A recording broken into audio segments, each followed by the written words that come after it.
A black homeless veteran finds himself in the dock on misdemeanor charges. But what is revealed in court shocks everyone in attendance.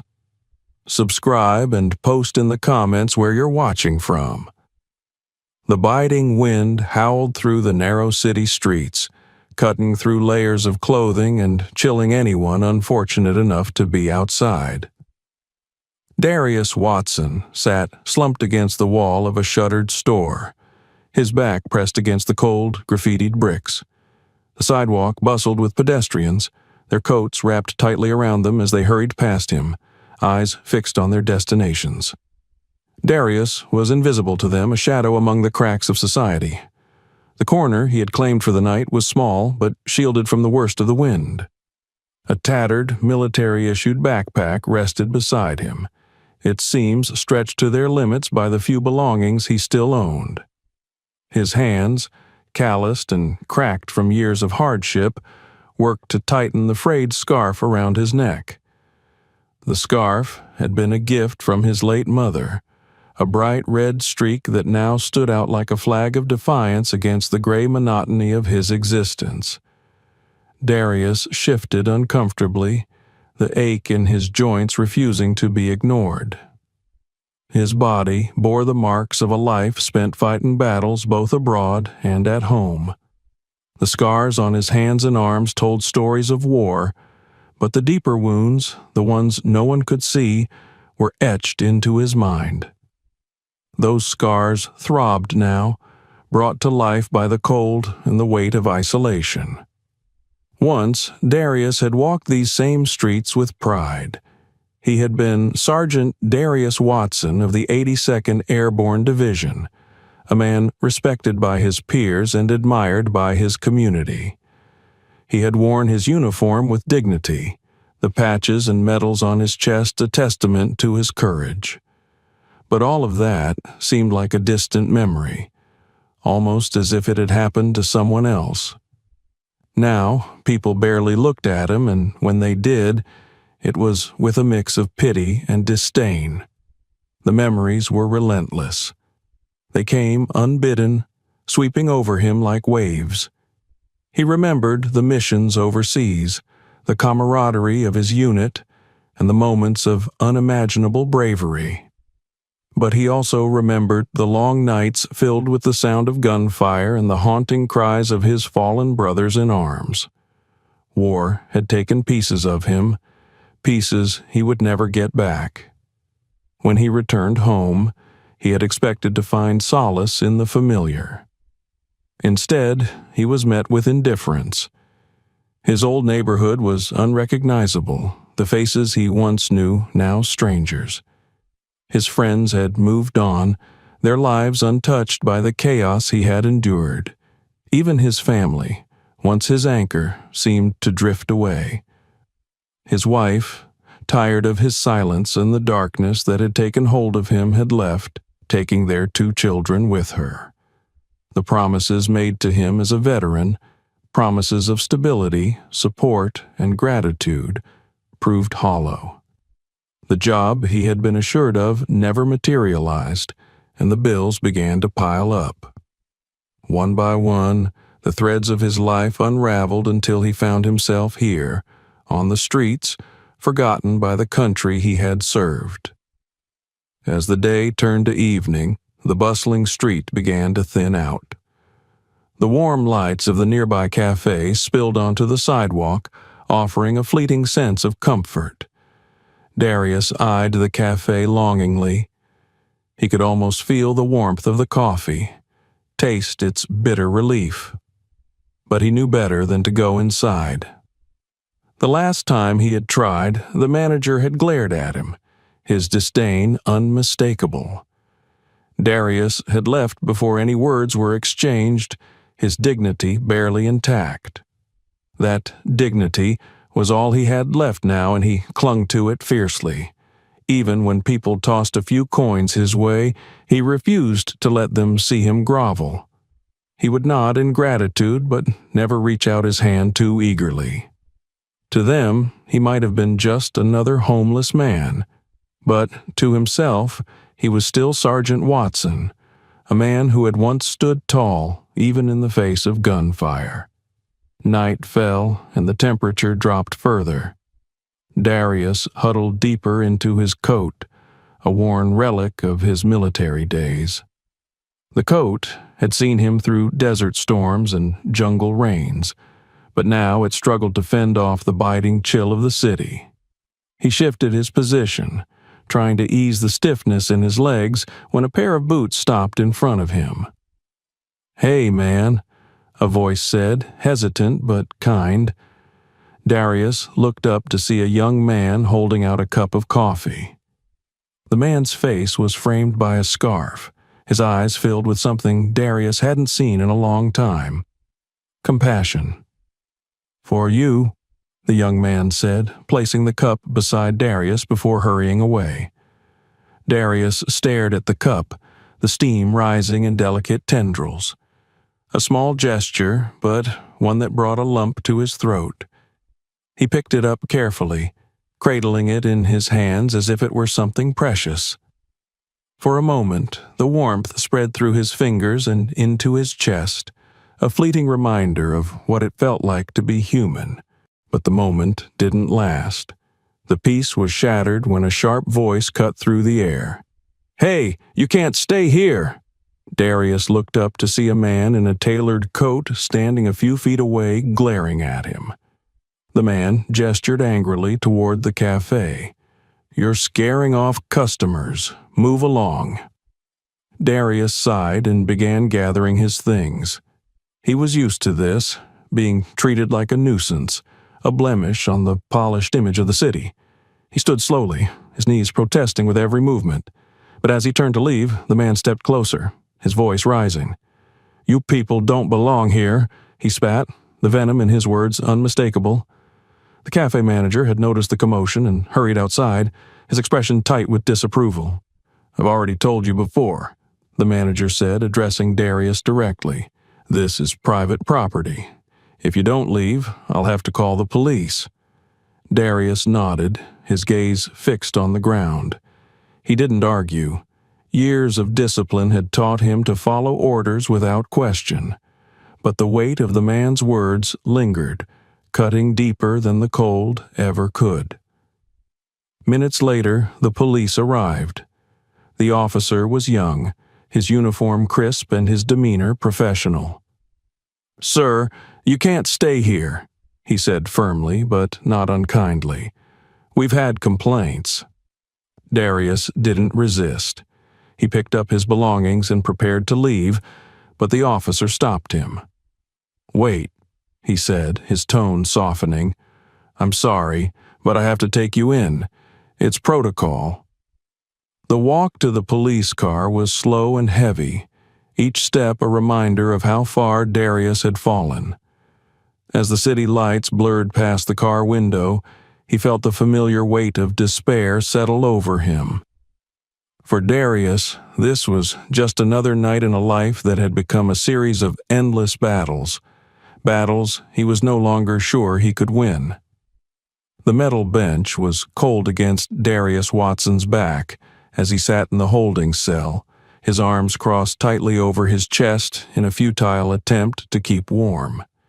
He stared at the faded gray walls, his mind swimming with a mixture of anger, shame, and exhaustion. The cell smelled of stale air and disinfectant, its corners littered with scratches and graffiti from previous occupants. This wasn't his first night in a holding cell, but it was the first time in years that he allowed himself to think about how far he had fallen. How had it come to this? How had the proud sergeant of the 82nd Airborne, who had once led men through enemy fire, ended up here, treated like a common criminal? The officer who brought him in had been kind enough, but even kindness felt like pity when it was handed to him in the form of protocol. Darius's arrest was another reminder of how invisible he was to the world, how quickly people wrote him off as just another homeless man, another statistic, another burden. He pulled his coat tighter around him, his fingers brushing the worn patch on his shoulder. The faint outline of his old unit insignia was barely visible now, its edges frayed and faded from years of wear. That patch had once been a symbol of honor, a mark of the family he had found in his unit. Now it was a relic of a life that felt impossibly distant. The hours dragged on, the dim light in the cell flickering intermittently. Darius leaned his head back against the wall, his eyes closing as the memories crept in. The first time he had donned his uniform, he had felt a surge of pride so strong it brought tears to his eyes. His mother had been there, her hands clasped tightly together as she watched her son graduate from basic training. She had called him her hero, the man who would carry their family's name with dignity and courage. For years, he had lived up to that promise. His time in the service was filled with moments of triumph and heartbreak, of camaraderie and loss. He had been a leader, someone his unit could depend on when everything else fell apart. But when the war ended and his service was done, the return home had been nothing like he imagined. The battles didn't stop, they just changed form. The battlefield became the job market, where his military experience was deemed irrelevant. The enemy became the unyielding bureaucracy that denied him the benefits he had earned. And the wounds he carried were no longer physical, but emotional, scars that no one could see but that bled all the same. His wife, Angela, had tried to understand at first. She had stayed by his side as he struggled to find work, as the nightmares kept him awake and the weight of everything he had seen and done began to crush him. But eventually, her patience ran out. One day, she packed her things, took their 2 children, and left. Darius hadn't fought her decision. He couldn't. He knew she deserved more than the broken man he had become. That was the beginning of the end. Without his family, without a job, and without the structure the military had given his life, he spiraled into a darkness he couldn't escape. He lost his home, his belongings, and finally, his sense of self. A loud clang jolted him back to the present. The cell door opened, and a guard stepped in. "Watson," he called, "you've got a hearing in the morning. Get some rest." Darius nodded silently, though rest was the last thing on his mind. He lay down on the hard bench, his coat serving as a makeshift pillow. Sleep came in brief, uneasy bursts, interrupted by the hum of fluorescent lights and the distant echoes of other detainees. By morning, he was groggy but composed. A different guard escorted him to the courthouse, where he was handed over to a bailiff. The courthouse was a stark contrast to the holding cell, clean, bright, and filled with people who barely glanced in his direction. Darius sat on a bench outside the courtroom, waiting for his name to be called. His mismatched clothing, a worn military jacket over a pair of jeans that didn't quite fit, drew a few curious looks from the other attendees. Most of them seemed more interested in whispering amongst themselves, their eyes sliding past him as if he were a part of the furniture. When the courtroom doors opened, Darius was led inside. The room was large but uninviting, its wood-paneled walls and high ceiling doing little to mask the tension that filled the air. He took a seat at the defendant's table, his hands clasped tightly in front of him. The judge entered, and everyone rose. She was a middle-aged woman with sharp eyes and an air of authority that commanded respect. Her nameplate read Honorable Evelyn Harper. Darius noticed how her gaze swept across the room, taking in every detail before she sat down and called the court to order. One by one, the cases were presented. Darius listened as people pleaded their innocence, their voices filled with desperation or defiance. He felt a pang of solidarity with some of them, though their stories were worlds apart from his own.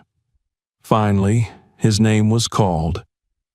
Darius Watson, Judge Harper said, her voice firm but not unkind. Darius stood slowly, his back straight despite the weight of the moment. "Yes, Your Honor," he said, his voice steady. The judge began reading through his file, her brow furrowing slightly as she skimmed the details. "You're charged with trespassing and loitering," she said. "Do you understand the charges against you?" "Yes, Your Honor," he replied. As she continued to read, her expression changed. She paused, her eyes narrowing as she read a particular line. Then she looked up, her gaze settling on Darius with newfound interest. "Mr. Watson," she said slowly, "it says here that you're a veteran. Is that correct?" "Yes, ma'am," he said. "What branch did you serve in?" she asked, leaning forward slightly. "The Army, ma'am," Darius replied. 82nd Airborne Division." For a moment, the courtroom was silent. The judge's eyes softened, and she leaned back in her chair. "The 82nd Airborne," she repeated, almost to herself. Then she looked at him again, her voice quieter but filled with emotion. "My father served in the same division. He used to tell us stories about a man who saved his life during a firefight. That man's name was Darius Watson." A murmur rippled through the courtroom as heads turned toward Darius. He felt the weight of their gazes, but kept his own fixed on the judge. "That was me, ma'am," he said quietly. "I just did my duty." Judge Harper nodded, her expression unreadable for a moment. Then she straightened and addressed the courtroom. "This man," she said, her voice clear and strong, "is not just another case on our docket. He is a veteran who served this country with honor and courage. The fact that he stands here today, facing charges for seeking shelter, is a failure not of his character, but of our society." She turned back to Darius, her tone softening. "Mr. Watson, I am dismissing these charges. Furthermore, I am ordering immediate assistance to ensure you receive the support you deserve as a veteran." Darius's chest tightened, and he swallowed hard. For the first time in years, he felt seen, not as a burden, but as a person who mattered. The courtroom was emptying, but Darius Watson remained seated at the defendant's table, his hands resting on his lap. He felt unsteady, as though the ground beneath him had shifted. The words of Judge Harper echoed in his mind. "This is a failure, not of your character, but of our society." For so long, Darius had carried the weight of blame on his shoulders, believing he was solely responsible for the downward spiral of his life. But now, for the first time in years, someone had seen him. Not as a homeless man or a problem to be dealt with, but as a human being who had once been a hero. Judge Harper's dismissal of his case wasn't just a legal victory. It was a moment of profound change. As the bailiff approached to escort him out of the courtroom, Darius turned to the judge one last time. "Thank you, Your Honor," he said, his voice barely above a whisper. She nodded, a small smile tugging at the corners of her lips. Outside the courtroom, a representative from the Veterans Outreach Program waited for him. She was a petite woman in her early 40s, dressed in a tailored blazer with a clipboard tucked under her arm. Her name was Lisa, and she greeted Darius with a warm smile. "Mr. Watson?" she asked, extending a hand. "I'm Lisa Howard with the Veterans Outreach Program. Judge Harper contacted us about your case. We'd like to help." Darius hesitated before shaking her hand. It had been a long time since someone had offered him help without an ulterior motive. "What kind of help?" he asked cautiously. "Let's start with getting you some temporary housing," Lisa said. "From there, we'll work on connecting you with counseling services, job training, and anything else you might need to get back on your feet." The words sounded too good to be true, but something in Lisa's demeanor reassured him. She wasn't just going through the motions. She genuinely wanted to help. For the first time in years, Darius felt a flicker of hope. Lisa escorted Darius to a transitional housing center on the outskirts of the city. The building was modest but clean, with freshly painted walls and simple furnishings. The staff greeted him warmly, their smiles free of the judgment he had grown accustomed to. They showed him to a small room with a twin bed, a wooden desk, and a window that overlooked a courtyard. Darius set his backpack down on the bed, running his fingers over the soft blanket. It had been years since he had slept in a bed that wasn't in a shelter or under the open sky. The thought brought a lump to his throat, but he pushed it down. He wasn't used to letting himself feel vulnerable. Over the next few days, the staff at the center helped Darius settle in. They provided him with clean clothes, warm meals, and a sense of stability that had been absent from his life for so long.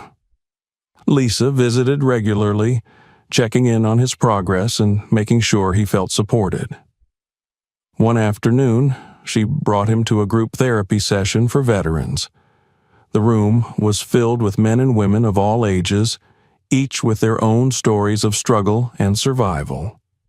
At first, Darius was hesitant to share. He listened as others spoke about their experiences, their voices heavy with pain and resilience.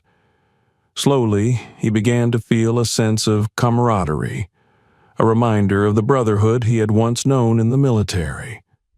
When it was his turn to speak, Darius hesitated. His hands trembled slightly as he looked around the room. "I'm not sure where to start," he admitted. "It's been a long time since I've talked about any of this." One of the older men in the group nodded encouragingly. "Take your time," he said. "We're here to listen." Darius took a deep breath and began to share his story. He talked about his time in the service, the challenges he faced after returning home, and the struggles that had led him to the streets. As he spoke, the weight he had carried for so long began to lift. The group listened without judgment, their understanding nods and quiet words of encouragement reminding him that he wasn't alone. As weeks turned into months, Darius began to rebuild his life piece by piece. The Transitional Housing Center provided him with a stable foundation, and the Veterans Outreach Program helped him access resources he hadn't known were available. He attended counseling sessions, where he worked through the trauma that had haunted him for years. He also participated in job training workshops, gaining skills that would help him navigate the civilian workforce. One day, Lisa approached him with an opportunity. "There's a position opening up at the center," she said. "It's part-time, helping with administrative tasks and mentoring new residents. I think you'd be perfect for it." Darius was taken aback. "You think I can do that?" he asked, doubt creeping into his voice. Lisa smiled. "I know you can. You have a way of connecting with people, Darius. Your story, your strength, it inspires others." After some consideration, Darius accepted the position. At first, the work felt daunting, but as he settled into the role, he discovered a newfound sense of purpose. He became a mentor to other veterans, sharing his experiences and offering guidance to those who were just beginning their journey toward recovery.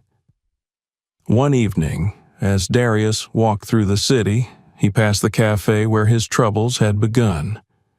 The manager, who had called the police, was standing outside, smoking a cigarette. Their eyes met, and the manager's expression shifted from surprise to discomfort. Darius considered walking past without a word, but something stopped him. He approached the man and extended a hand. "No hard feelings," he said simply. The manager hesitated before shaking his hand. I didn't realize," he stammered. "I'm sorry for what happened." Darius nodded. "We all make mistakes," he said. "What matters is what we do next." Months later, Darius was invited to speak at a community event honoring veterans. Standing on the stage, he looked out at the crowd, a mix of families, officials, and fellow veterans. He felt a pang of nervousness, but pushed it aside. This was his chance to tell his story, to shed light on the challenges faced by so many like him. He spoke about his service, his struggles, and the kindness that had helped him find his way back. His words resonated with the audience, inspiring many to take action.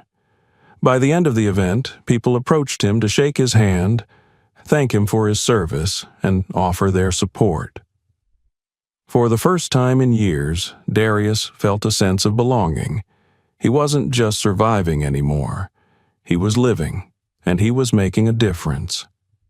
In his new apartment, Darius hung a photograph of his old unit on the wall. It was a reminder of the brotherhood that had shaped him and the strength he had found within himself. Beside it, he placed a framed letter from Judge Harper, thanking him for his service and expressing her gratitude for his sacrifices. As he sat by the window, sipping a warm cup of coffee, Darius allowed himself to dream of brighter days ahead. The road hadn't been easy, and there were still challenges to face. But for the first time in a long time, he faced the future with hope. Darius Watson was no longer defined by his struggles. He was defined by his resilience, his courage, and the community that had rallied around him. And as he watched the city lights flicker in the distance, he knew that he wasn't invisible anymore. Thank you for watching. If you enjoyed this story, don't forget to subscribe to the channel and explore more stories like this one. Share this video with your friends and family to spread the message, and check out our other videos for more inspiring and thought-provoking content. Your support means everything. See you in the next one.